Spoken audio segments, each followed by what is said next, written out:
আলামিন মাহফিলকে ঢেলে সাজিয়েছে। রব্বুল আলামিন আপনার ফয়সালা বৃষ্টি হয়ে গেল, মাওলার রহমত বরকত নাজিল করে দেন।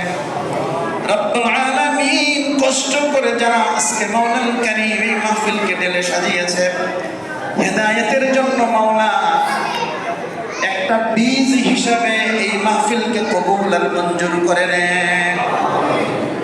কোন গাছ লাগাবার জন্য যেমন প্রথমে বীজ বপন করে, মাওলাল কারীম হেদায়েতের জন্য বীজ হিসাবে কবুল করে নেন।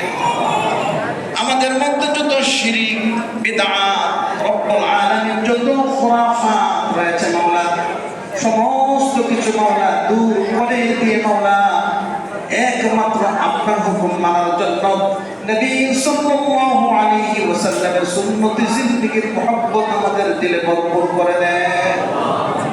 মাখলুকের ভয় দিল থেকে বের করে আপনি আল্লাহর ভয় আমাদের দিলে প্রতিস্থাপন করে দেন। দুনিয়ার চিজ ও আসবাবের মহব্বত দিল থেকে বের করে আপনার হাবিবের মহব্বত, আপনার হাবিবের সুন্নতের মহব্বত দিলে বসিয়ে দেন। আমাদের জরুরতের জিন্দেগি গায়বী খাজানা থেকে পূরণ করে দেন।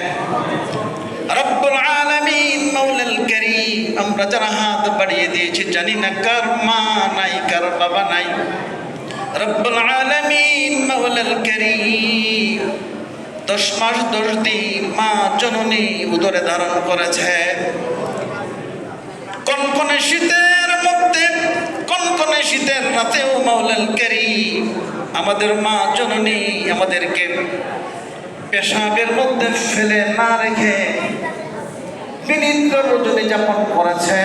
একটার পর একটা কাঁথা বদলিয়ে দিয়েছে। যখন শীতের মধ্যে কাঁথা শেষ হয়েছে, মা জননী নিজের শাড়ির আঁচলটা বিছিয়ে সন্তানকে জড়িয়ে ধরে রেখেছে।